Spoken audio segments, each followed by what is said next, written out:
This is the Risk Grandnovice Series, where I, a Grandmaster on the free-for-all ladder, share a lower ranked game. From this, hopefully more people will see the game of Risk, newer players can improve their play, and maybe we'll get to see something crazy.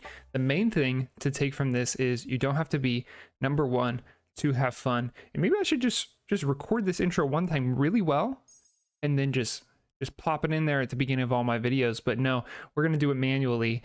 And if you watched last week's video of the Risk Grandnovice series, it was so fast-paced, it was so fun, and it was really a play-by-play style of commentating. And I thought we didn't get to really analyze what was going on. So what we're going to do here today is we're going to try and look deeper at what players could be doing different in this game. So one of the things I need to do is I need to pull up the Risk map. We're going to pull up the Risk maps, and we're going to do the classic map. And we are playing a 70% domination game. Some of the cool kids have this memorized, but I don't. There are 42 territories, and you need 0.7 of those, which is 29.4. So you need 30 territories to take the 70% here. So looking at the game right now, you can see we are all pretty well evenly split. Purple is a little far ahead as far as how many territories they hold, just because they already took their turn. So it looks like they hit a few times and brought down the amount of territories that we hold, specifically green.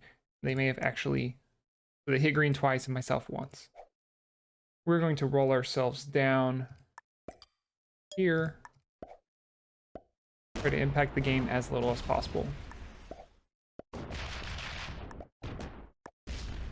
Purple not quite understanding what's going on. Okay, awesome. And unlike the last game, it looks like we were able to have just a greatly minimal impact. We didn't take any cards, we didn't have any successful rolls, and our initial spawn wasn't really directly in anybody else's way. We weren't preventing anybody on their first turn or second turn from doing a thing that they might have liked to do if it wasn't a pure 1v1. I'm largely in Europe, in Africa, and Asia.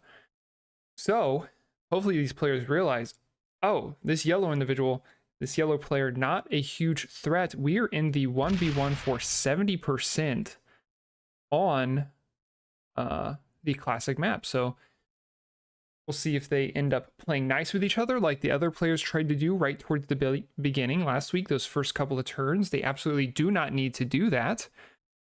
But you never know what they'll choose to do, how they've kind of figured this game is going to work in their heads. Green looks to be a bit of a slower attacker. That is completely okay. They're not slower to the point where the 90-second turn timer should inhibit them. It's in this early game right now, when we get into the 1v1 and they are attacking each other, trying to hold off that 70% take, maybe that will come into play.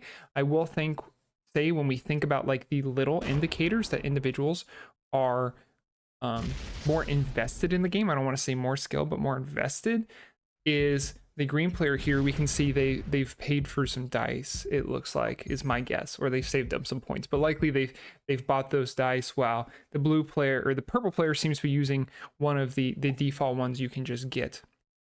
So that might be an indicator. We also saw the purple player, where we're talking about analysis, which purple actually does break green, is a very good idea. You do not want them securing that bonus right away, or at all if you can help it. But purple, maybe I'd like to see go for South America and get a strong hold on that. So we'll see if that's what they choose to do. Doing so also will be hitting the orange player quite a bit.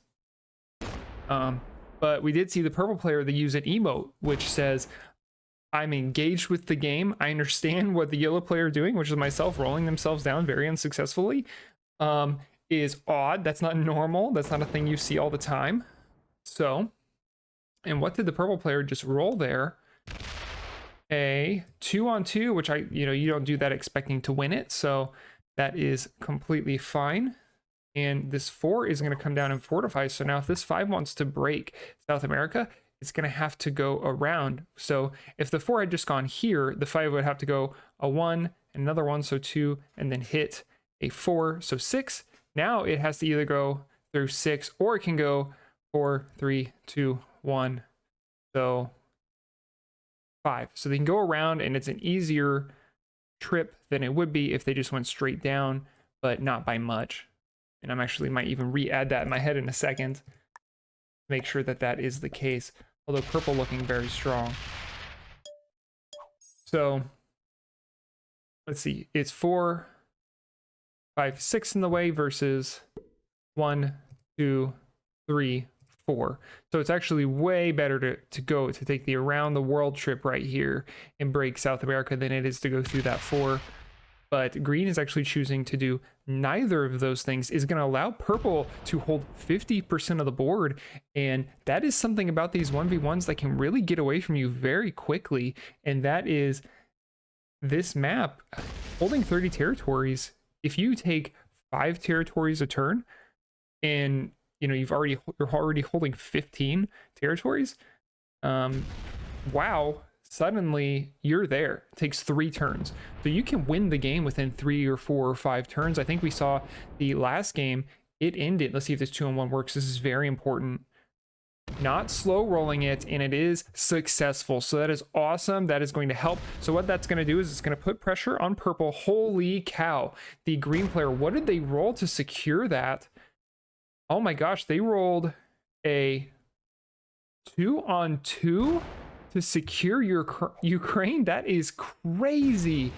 Oh my gosh, they're getting great dice, and they're putting so much pressure right now on the purple player. Just like that, the tides have turned. You can see we had the purple player with around 50 and the orange player with around 30, or sorry, with the green player with around 30, and now that's completely flipped around, and now there's so much pressure on the purple player to maybe retake South America and definitely break Europe and maybe break Australia. This is just a lot of pressure for a newer player to handle. There's so much to think about right now.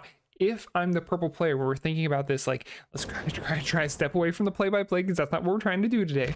What I do, I think, is I take this 4 up here and I don't roll it around. I roll straight down and I do the 4-on-1 and then hope that the 3-on-1 is successful.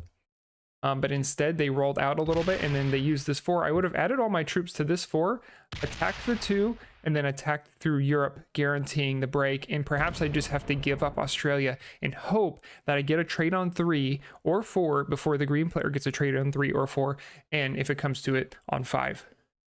But the purple player has chose to do it a little differently. Perhaps they could also, on the back of this, roll over and take Australia. Africa for a 2-on-1.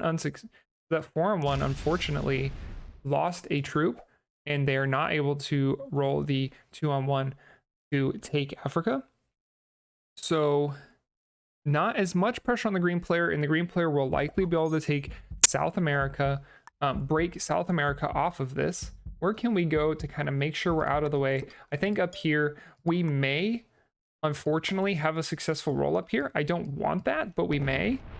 Yeah, so it was very likely that that was going to happen. So we do have 1 card up for grabs up there in the north part of Asia, but that's okay. Trying to stay out of the way.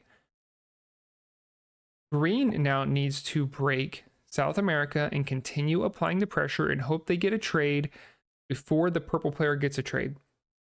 But the purple player, while they're not in the, I don't think right now they're in a position with a lot of momentum. If the green player breaks, which they should, they're still in a decent position. They hold 52% of the map, but we have seen very recently how volatile holding any percentage of this map is and how quickly that can get away from you.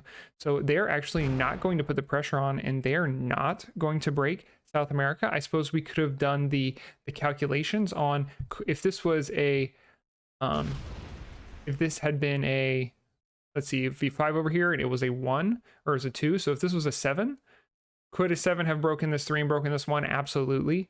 So I think the green player missing out on a little bit of an opportunity right now, especially imagine this purple player has a trade on 3.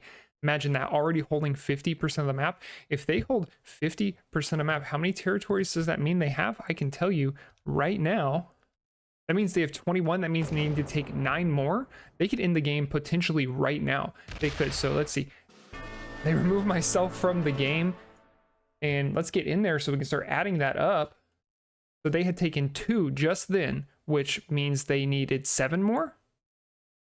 So let's see. 6, 5, 4, 3, 2, 1. Yeah, and if the rolls don't work out exactly, you still have this 3-on-1 right here. Purple could absolutely take the game right now. And if they don't take the game right now, which with good dice they could, the purple player is going to have the trade on the next turn. So let's see if the 2-on-1 and the 3-on-1 works to take the W. Oh my gosh. Roll it out, purple. Take the chance. 69, the 2-on-1 for the W from the purple player. And it is successful. Oh my gosh. That is great. And we saw all that. What was that turn? Was that turn 4? We saw this game in. That was crazy and exciting. My one card up there wasn't that impactful. Nobody got to utilize it or any trade at all. I don't think. Let me check. Did anyone utilize? I never checked the battle log after the end of the game, but now I need to. They just started their turn with 9 troops. They just had the bonus and all the territories. Wow. So, wow, on round 4, the game ended. Green definitely needed to be more aggressive. When they held Australia there, I think they could have taken that position and with that foothold push through and survived that first round of fixed card trade-ins, because we were playing fixed cards, so those first trade-ins can be extremely impactful. We didn't even get to that point. Let's see what ranks we had here. 2 novices again, just like last week. This is so much fun. I love doing this. This has been the Risk Grandnovice Series. Get out there, play some Risk, and have some fun.